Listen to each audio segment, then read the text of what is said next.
Hey guys, Miss Grady here, and today we're going to start talking about one of my favorite plays and playwrights. The play is called A Streetcar Named Desire, and our playwright is Tennessee Williams. Tennessee Williams is a really interesting name, you'll notice, but he wasn't born Tennessee Williams. He was actually born Thomas Lanier Williams in Columbus, Mississippi on March 26, 1911.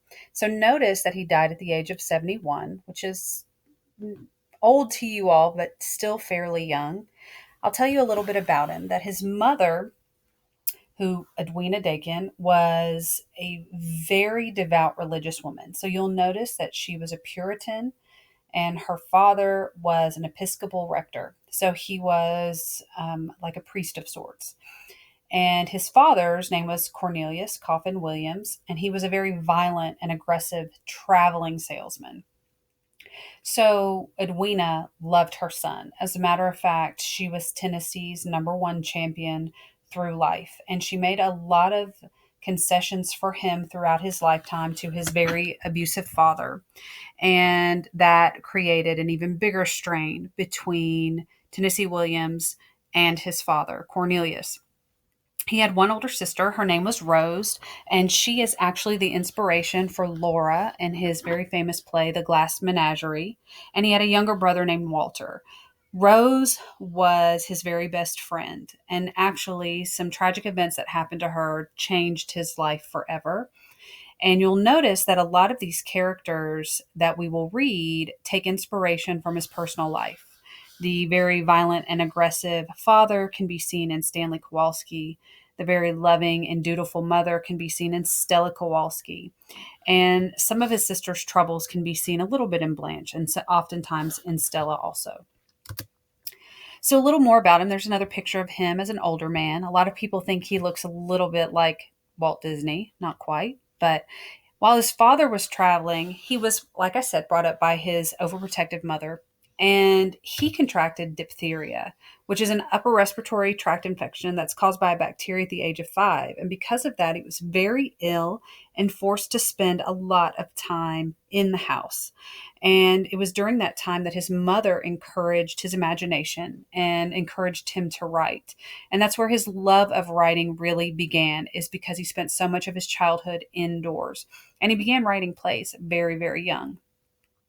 By the time his family had moved to St. Louis from Mississippi, young Tom kind of retreated into himself. Like I said, he felt very different from everyone else around him, from the other children who ran outside and played. And he made up and told lots of stories, and many of them were scary. In 1929, however, he went to the University of Missouri to study journalism. He really wanted away from his home environment, and his childhood girlfriend, Hazel Kramer, also decided to enroll at Missouri. And his father said that he was going to withdraw him if they went together. And he succeeded in breaking up their what we call incipient or developing romance. It was his only known romantic relationship with a woman. And in case you didn't guess it, yes, Tennessee Williams is gay. In a state of depression, though, he dropped out of school also, and at his father's instigation, took a job as a clerk in a shoe company. And he called it a living death, that this was not what he wanted to do, that he wanted to use his words to really change the world. So he moved back home and he retreated into his room and he began to write and write more for his sanity. And he wrote stories, poems, plays, all through the night. And eventually, this led to a nervous breakdown. And they sent him to Memphis, Tennessee to recuperate.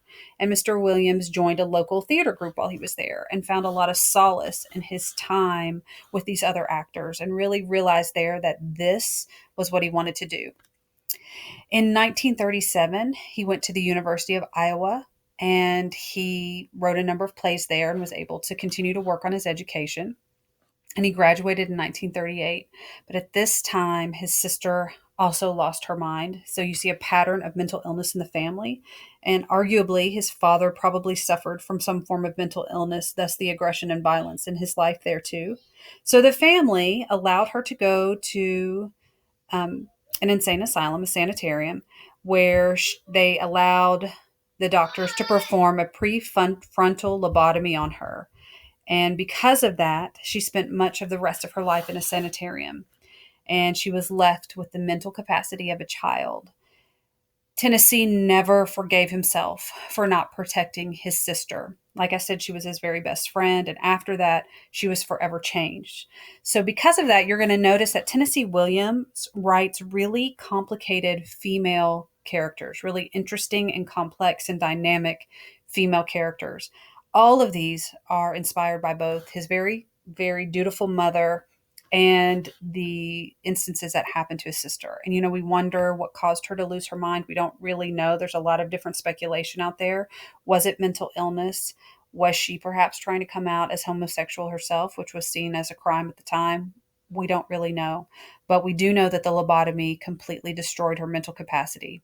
And Tennessee, because of that, never, ever forgave himself. At 28, he left home for New Orleans, where he changed his style of living, and this is when he changed his name as well. It was a college nickname, actually, that had been given to him because his father was from Tennessee. So no really cool background there other than it was his college nickname. But Tennessee Williams definitely sounds much more chic and interesting than Thomas. So in New Orleans, that's where he discovered these new netherworlds, soaking up what we call the milieu, or the scene that would appear in A Streetcar Named Desire. So a lot of race mixing, which at this time in the early 40s, late 30s, would have been really unheard of in the United States. But also you're going to see people being very open sexually. You're going to see a lot of drinking, even though, we're coming from prohibition. You're going to see a lot of women's liberties that maybe wouldn't be seen in the rest of the world, especially in the South where he was born. He writes what we kind of call Southern Gothic. He loves to write about the South and the very rich and dynamic characters from the South. He also wrote stories, some of which later became plays, and he entered a group theater playwriting contest where he won $100 and was solicited by the agent Audrey Wood, who became his friend and advisor. So during this time, he also wrote a play titled The Gentleman Caller, which slowly evolved into what we know as the Glass Menagerie, which I told you earlier was inspired by his sister. The character of Laura was inspired by his sister. This is probably one of his most famous plays. On March 31st, 1945, 5 days after its author turned 34, it opened on Broadway. So The Glass Menagerie was the play that really put him on the map.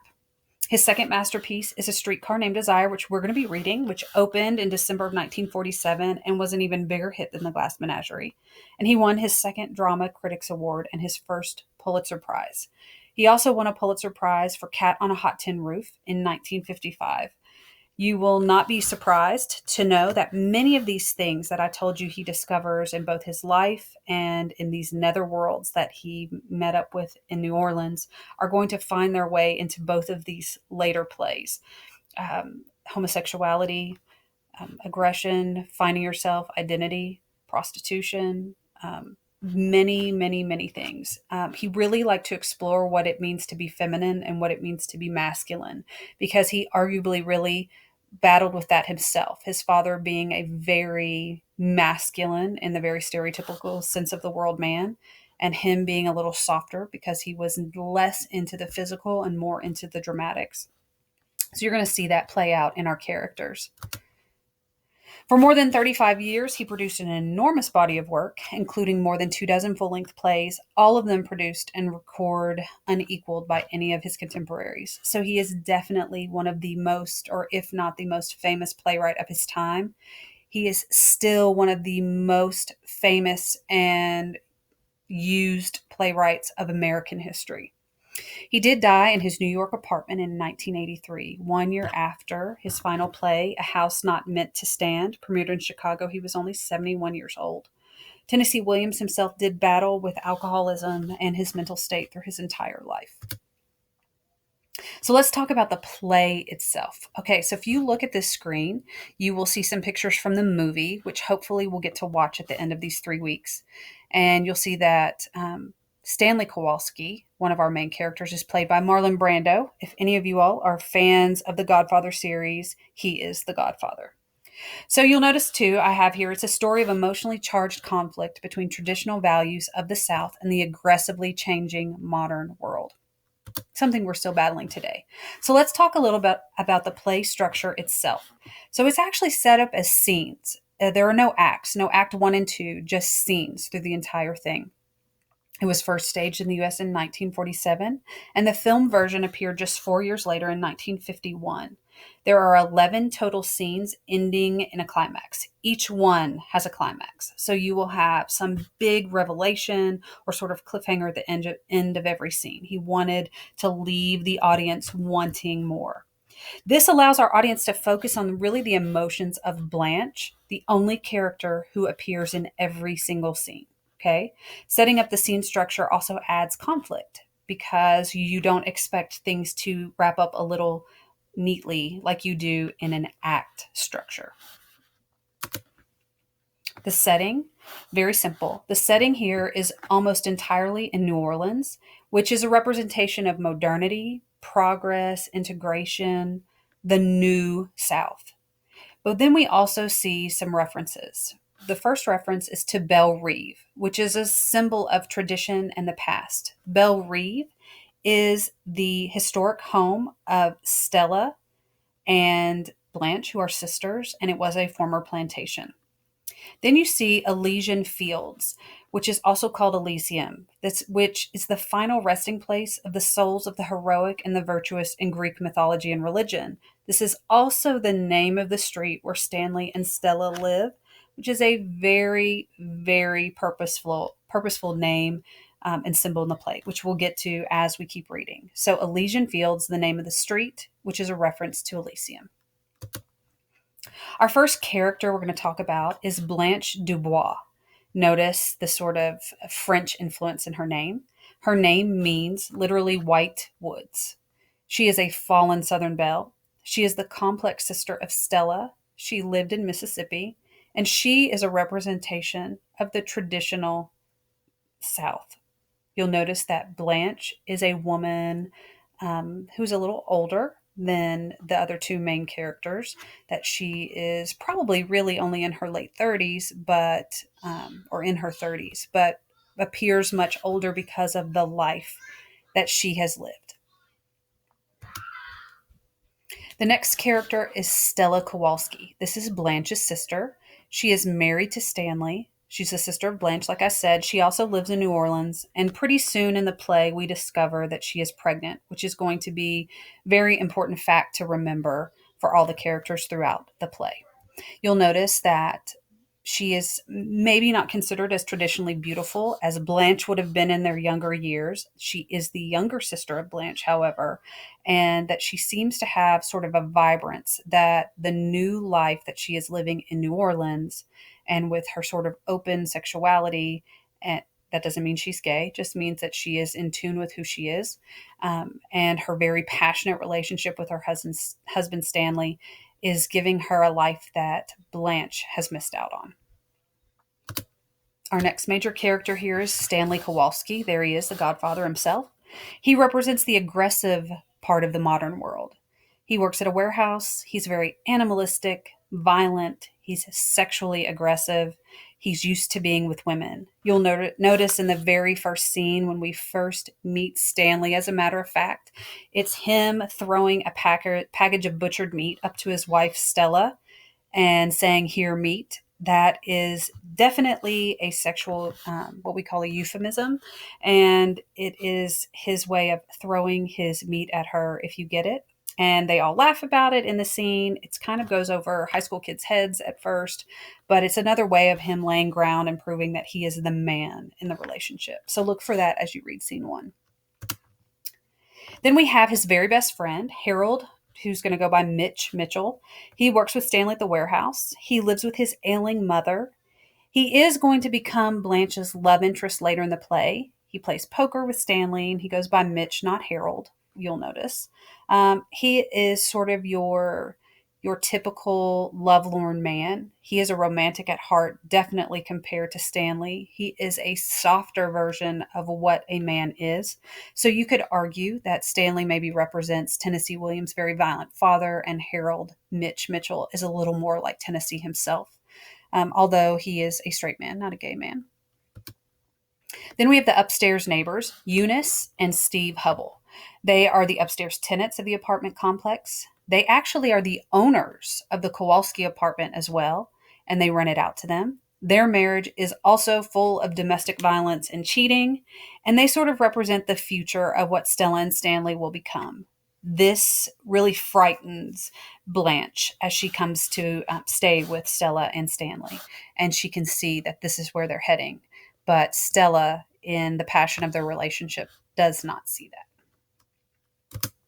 Okay, so some themes. We're going to focus on four as we read this play. The first one should look really familiar to you, and that's reality versus illusion. This is one that played out for us in The Great Gatsby. So, what is the real world? Who defines reality?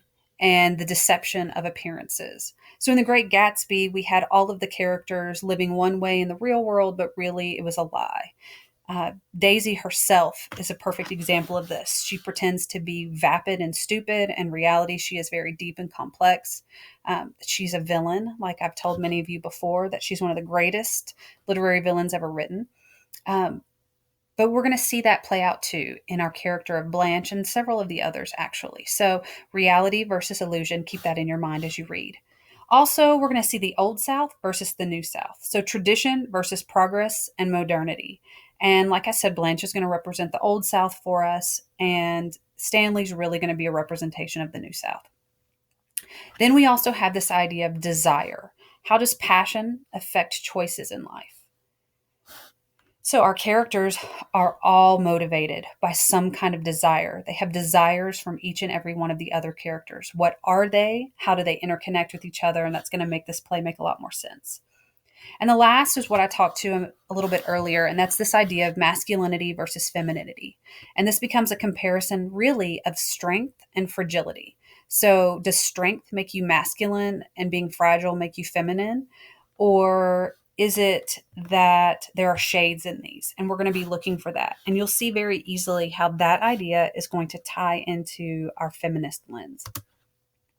Some of the symbols we're going to be looking at, and we'll look at more later, are all of the streetcar names. As they pop up, all of them are meaningful and symbolic. So we have Desire is the name of the streetcar that Blanche rides in on. And then you also have the cemetery line. So in other words, the death line. So desire and death, how do they go hand in hand?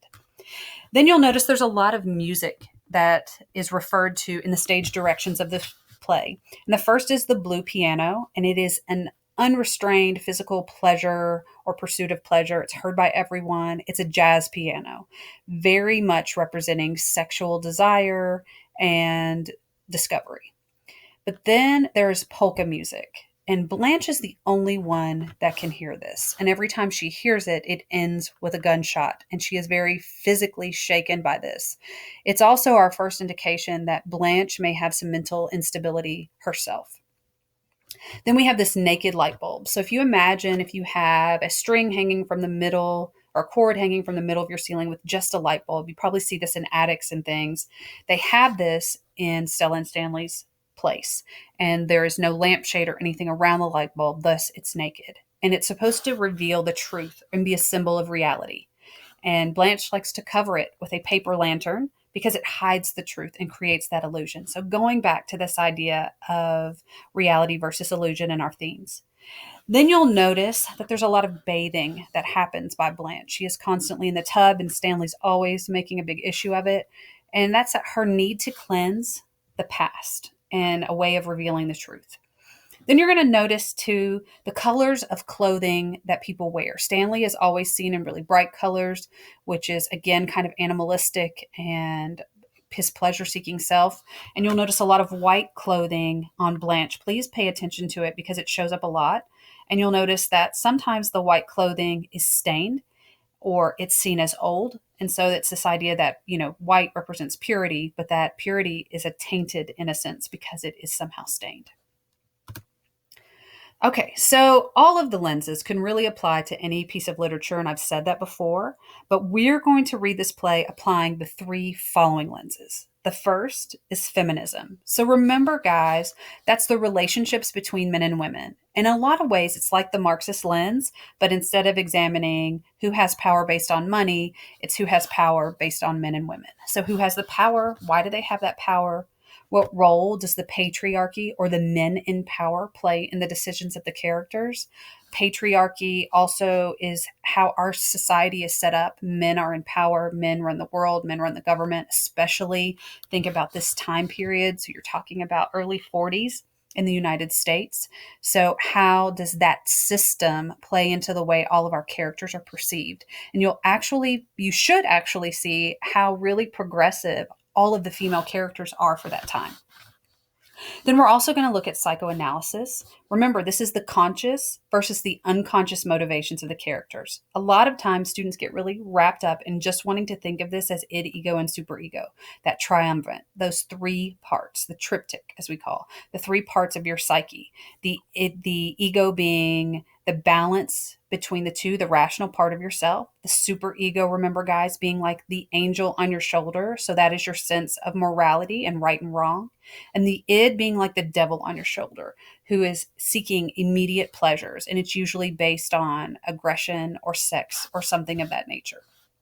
And you can divide the characters into these parts. But also, I want you to think about that theme that I brought up earlier, the theme of desire. And how does this idea of conscious versus unconscious motivations, isn't that what desire is? What is consciously, so on the surface, purposely motivating me? My conscious decision to make this video is so that you'll have a little bit of background information about the play. But unconsciously, maybe I'm hoping that you're going to be really intrigued and love this play as much as I do. Okay. Then the last one we're going to look at is the archetypal lens. And remember, that's just a fancy way of saying stereotypes. So, stereotypes found in characters, in settings, and the events of the drama. So, the damsel in distress, the wise old sage, all of these things are archetypes. The ditzy blonde, the dumb jock, like these are stereotypes that we can find. Okay, the settings can also be gardens, can be representative of the Garden of Eden and be, related to religious tasks. Or you could look at, the fact that their apartment is really small and cramped versus the setting of Belle Reve, this very luxurious plantation, that those two can be seen as archetypal situations or settings. I'm sorry. So read for those as well. You're going to see that play out in our themes and in our characters, okay? But just some things to consider as we go through the ending of this play. Does Blanche really go mad? Okay, does she? Does she go crazy? Are we sure she does? Or is she just a woman no one's listening to? So can we interpret it otherwise? I also want you to think about what makes the play a tragedy. I know you've read tragedies before when you've read Romeo and Juliet. So, what makes this play follow that same mold, okay? And there's a really famous line in the play: whoever you are, I've always depended on the kindness of strangers. Blanche says this, and I want you to think about this now. Whoever you are, I've always depended on the kindness of strangers. How is that poignant by the time we get to the end, okay? And what about Mitch and Stella? How should we interpret them? They are very, very small characters in comparison to Blanche and to Stanley. Okay. And I also want you to think about, what side does Tennessee Williams take? Where do our sympathies lie? So does he seem to be siding with one character over the other? Does he seem to be siding with the idea of the sort of regal and very corrupt past of the South, or is he really on board with this modernity in the South? Or is he torn by the two? Where does he want our sympathies to lie? Also, I want you to pay attention in the relationships with women and the instances of domestic violence. Okay, so we are going to see a situation where a man is the aggressor in the domestic violence, and we're going to see a situation where the woman is the aggressor in the domestic violence. And when the man is the aggressor, we are outraged. When the woman is the aggressor, we laugh, and it's comedic relief. And is that purposeful? What is Tennessee Williams trying to tell us about our own biases when it comes to the roles of men and women and masculinity and femininity? All right, guys. So remember to submit your notes, and tomorrow you'll start reading. And I hope you love this play as much as I do. All right, guys. Talk to you soon.